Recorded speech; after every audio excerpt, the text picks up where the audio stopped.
For decades, the collapsing barn at the edge of town was the ultimate joke. Locals sneered at the rotting wood and rusted roof, calling it a worthless eyesore. But the laughter abruptly died the moment a sledgehammer shattered the concrete floor, revealing a buried secret that changed everything. The mid-morning sun beat down on the rusted tin roof of the old Harrison property, casting long, crooked shadows across the overgrown weeds. Albert Harrison had been dead for exactly 2 weeks, and the town of Oak Creek had already written off his legacy as a tragic comedy. Albert was a man who had spent the last 30 years of his life isolated, muttering about historical preservation and structural integrity, while his own estate crumbled around him. To the locals, he was the town eccentric, a hoarder whose crown jewel was a massive, dilapidated barn that leaned precariously to the left, looking as though a strong gust of wind would reduce it to splinters. His grandson, Leo Harrison, stood at the edge of the gravel driveway, staring at the sagging wooden beams. Leo had driven 2 days straight from Chicago after receiving a stiff, formal letter from attorney Charles Henderson. The reading of the will had been a brief, uncomfortable affair. There were no hidden trust funds, no secret bank accounts, just a deed to 40 acres of unusable scrubland and the infamous broken-down barn. "You know, you'd be doing the whole county a favor if you just struck a match and walked away," a voice called out. Leo turned to see Henry Fowler leaning against the rusted wire fence. Fowler was a local real estate developer, a man whose tailored suits always looked aggressively out of place in the rural Oregon town. He had been trying to buy the Harrison land for a decade, always offering pennies on the dollar, claiming the soil was toxic and the structures were liabilities. "Good morning to you too, Mr. Fowler," Leo replied evenly, keeping his tone carefully neutral. Fowler chuckled, a dry, grating sound. "I'm just being a realist, son. Your grandfather was a peculiar man. Kept to himself, hoarded junk, and let this place become a public nuisance. The city council is already drafting a demolition order for that barn. I can take this headache off your hands. $5,000. Cash. You sign the deed, and you can drive back to the city without looking back."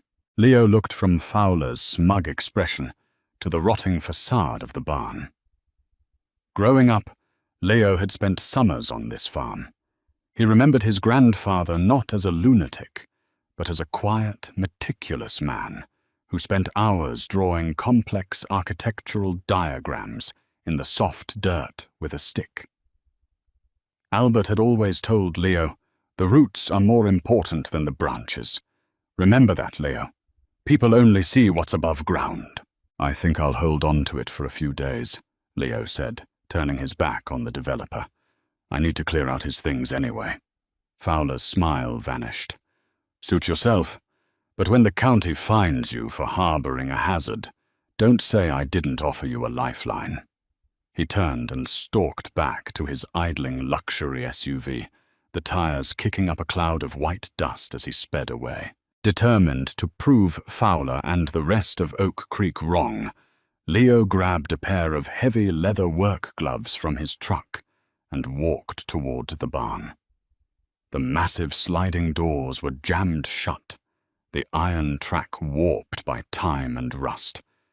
It took him 20 minutes of shoulder-bruising effort to pry the doors open wide enough to slip inside. The interior smelled of ancient dust, dried hay, and motor oil. The sunlight pierced through the gaps in the shingled roof, illuminating swirling motes of dust.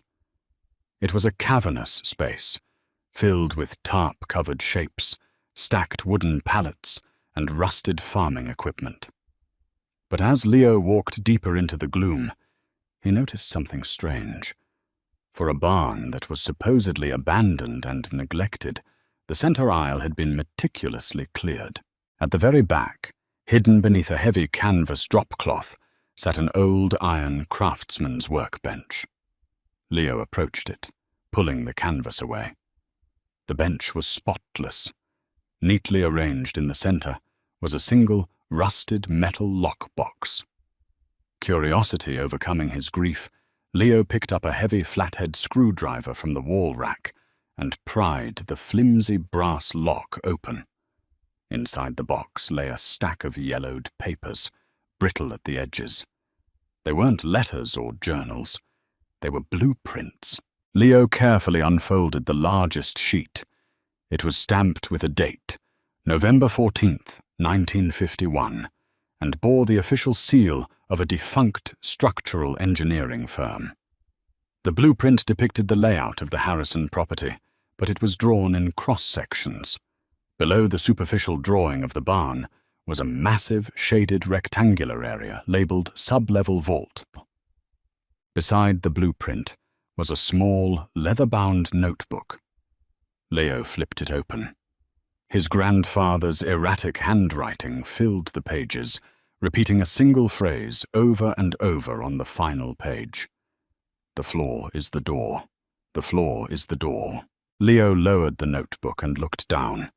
The entire barn was built on a massive poured concrete slab, an unusual and incredibly expensive foundation for a simple agricultural building constructed in the early 20th century. He walked to the center of the room, right where the blueprint indicated the entrance should be. He stomped his heavy work boot against the concrete. It didn't sound like a solid block of stone. It sounded hollow. A surge of adrenaline hit Leo's chest. His grandfather wasn't just hoarding junk. He was hiding something. Ignoring the exhaustion in his bones, Leo marched out to his truck and retrieved a 20-pound steel sledgehammer. The mockery of the town, the condescension of Henry Fowler, the pitying looks at the funeral. It all fueled the fire in his muscles as he raised the heavy hammer above his head.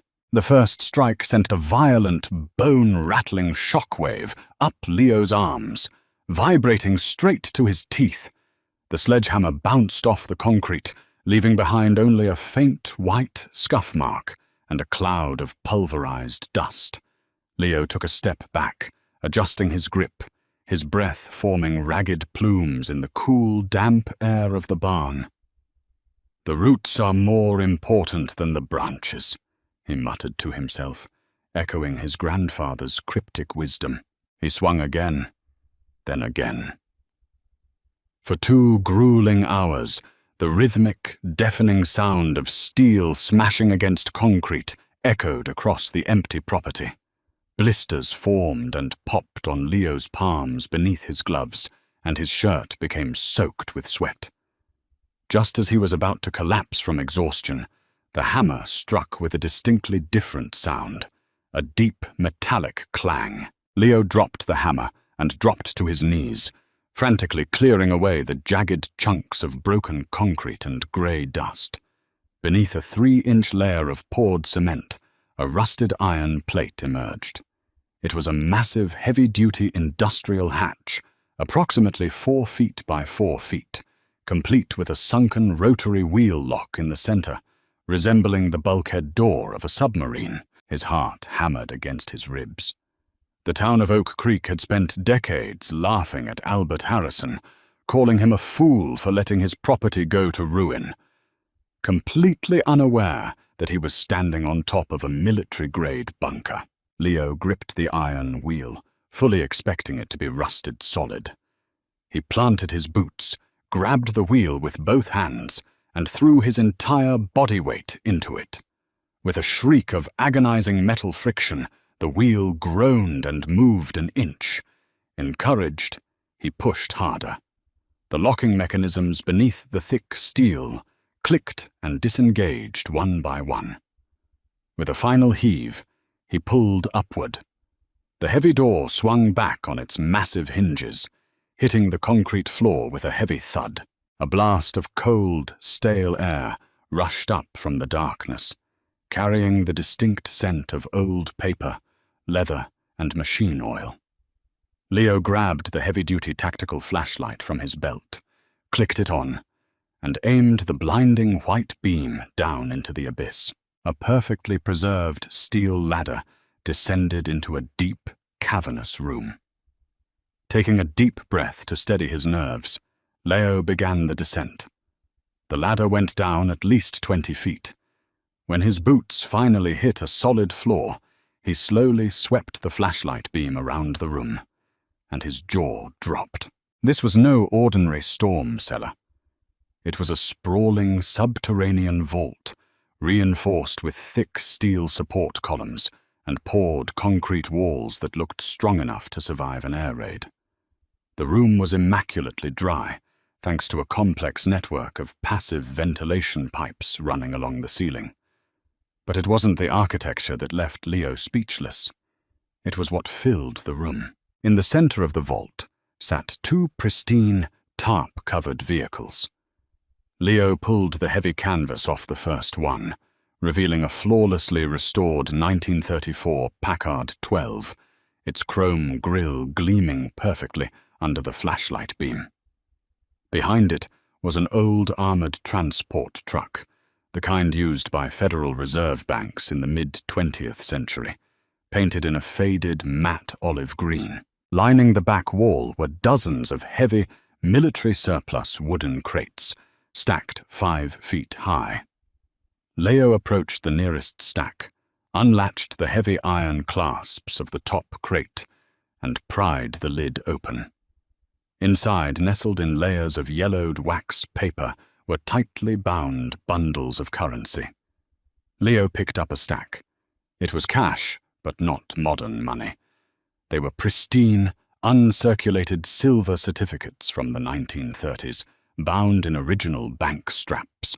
Millions of dollars, untouched, buried beneath a rotting barn.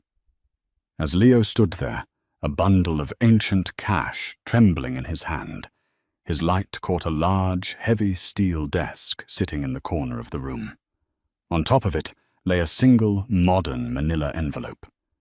It was the only thing in the room that looked less than 50 years old. He set the money down and walked over to the desk. Written on the front of the envelope in his grandfather's unmistakable, shaky handwriting were 2 words: for Leo. His hands shook as he tore the seal and pulled out a stack of documents. The first was a typed letter, dated just a month before Albert's death. "Leo," the letter began, "if you are reading this, it means you didn't sell out to those vultures upstairs. It means you dug deep. I've spent my entire life playing the fool so that they wouldn't look too closely at this farm. The money down here doesn't belong to us. It belongs to the victims of the 1952 Central Pacific Bank heist, a job orchestrated not by gangsters, but by the very men who founded the modern town of Oak Creek. Henry Fowler's father, Mayor Gable's grandfather. They stole the future of hundreds of families, pinned the blame on a drifter, and asked my father to hide the vault under the guise of an agricultural cellar." Leo felt the blood drain from his face as he read the names. The elite of Oak Creek, the wealthy, respected families who owned the town, ran the local government, and mocked his grandfather in the streets. "They've been waiting for me to die," the letter continued. "They think the vault is lost, that I forgot the exact location, or that the entrance collapsed. Fowler is trying to buy the land so they can quietly excavate it and reclaim their stolen empire. You must not let them get this land, Leo.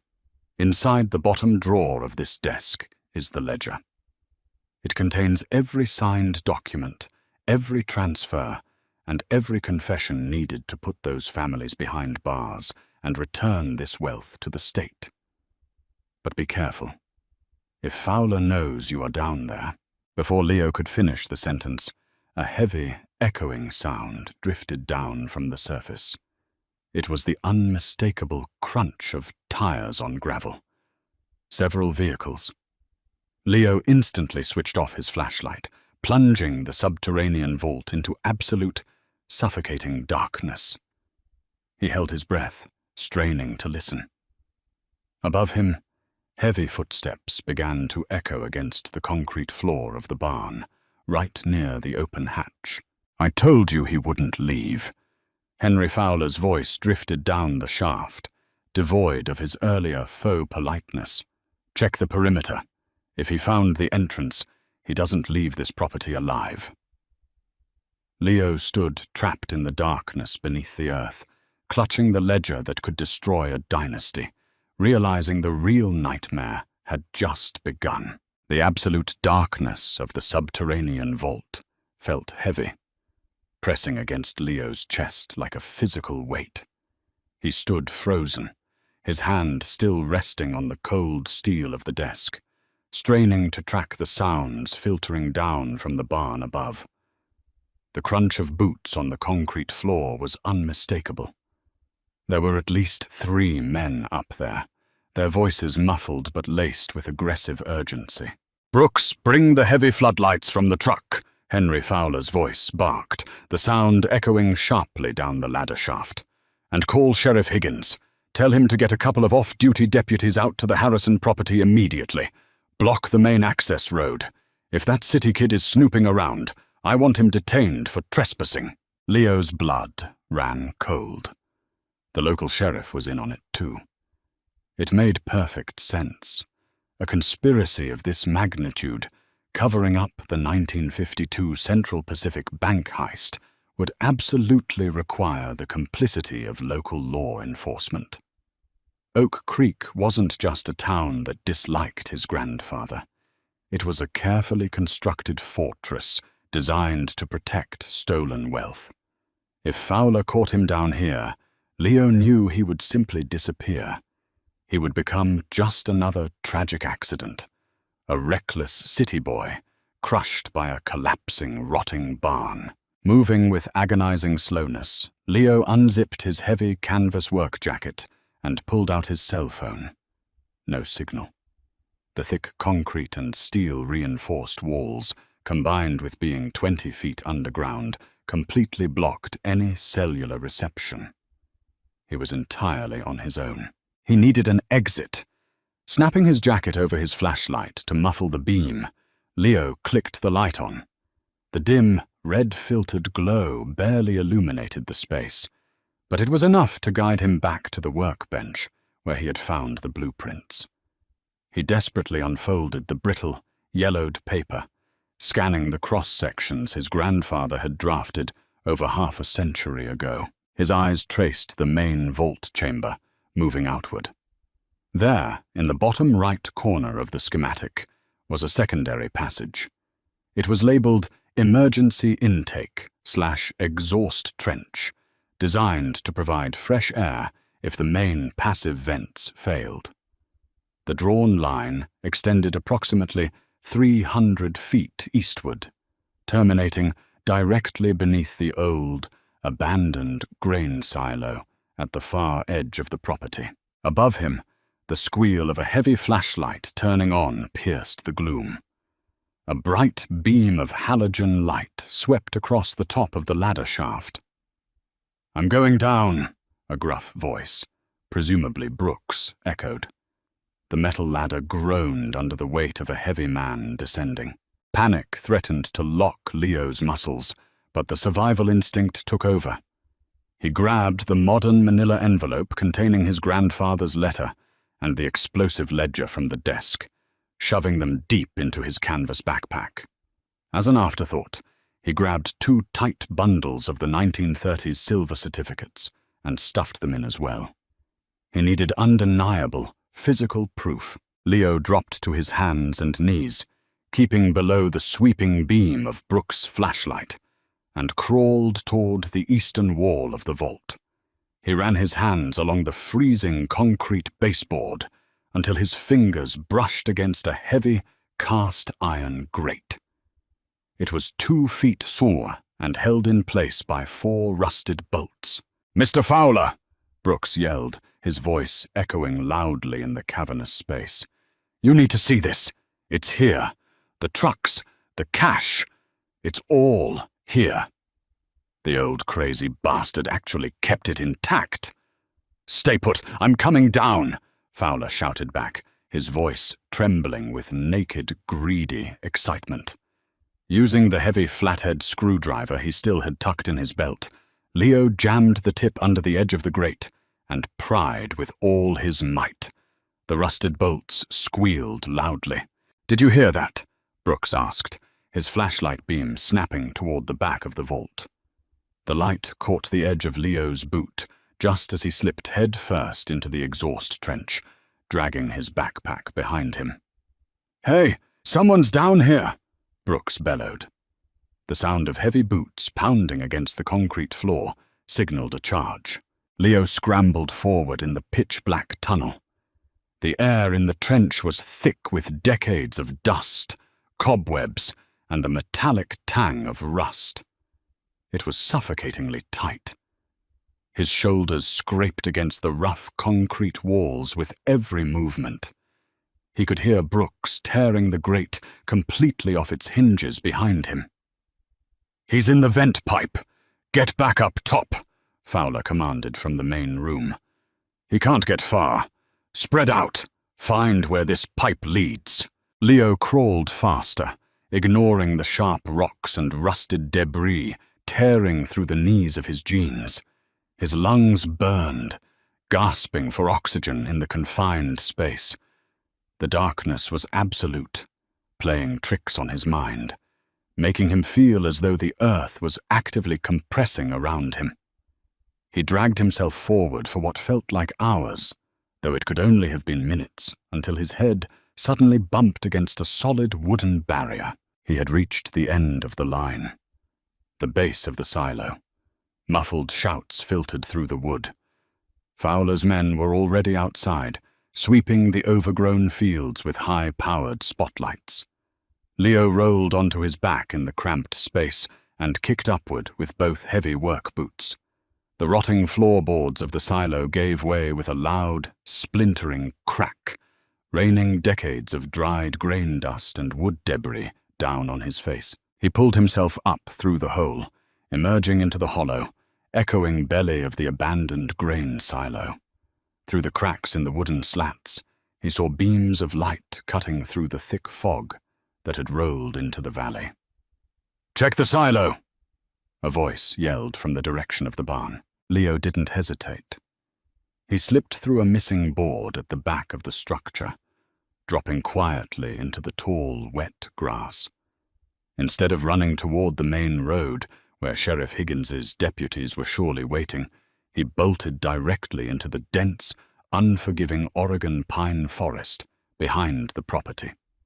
Branches whipped his face, and his boots slipped on wet moss, but he didn't stop running until the shouts of Fowler's men faded into the distant silence of the woods.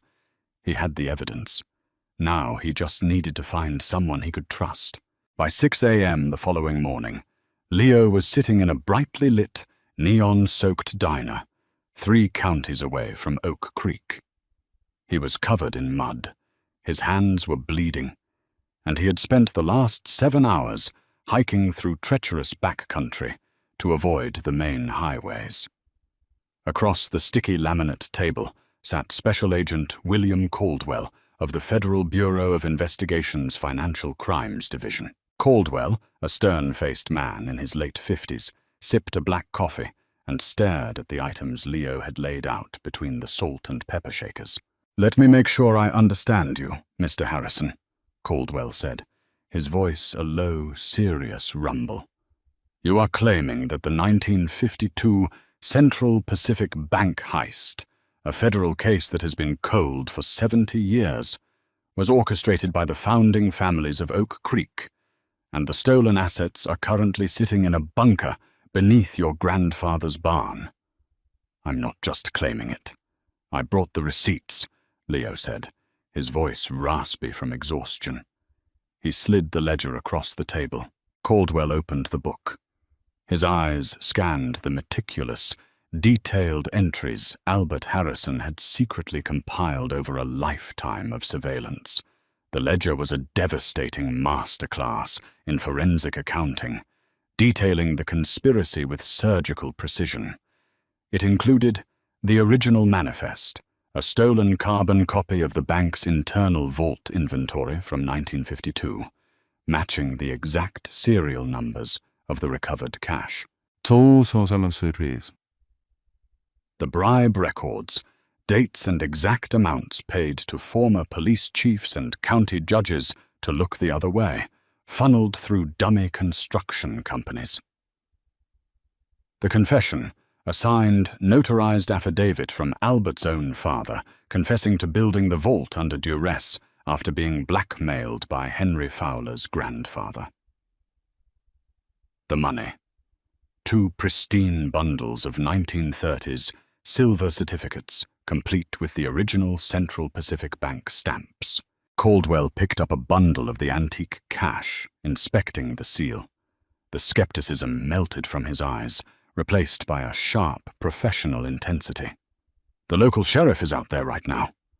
Higgins, Leo nodded. He's helping Fowler secure the perimeter. They think I'm still hiding in the woods. They are probably trying to move the vehicles and the cash before the county gets wind of it.